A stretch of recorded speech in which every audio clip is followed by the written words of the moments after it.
But lastly is your website. There's so many elements that go into a website, it would probably blow your mind. But if I could sum it up just a few things, first and foremost, make sure your website is responsive. It's not only mobile friendly, but it's responsive, meaning it fits within the frame nicely of whatever device that user's on.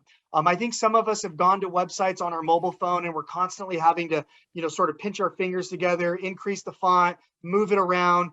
That gets annoying. And usually within about 10 seconds, I close the browser out and start shopping around to somebody else. And I think it's worth noting that 70% of people will not return back to a website if they were dissatisfied with their first experience. So make sure that the website is not only mobile friendly, but it's responsive.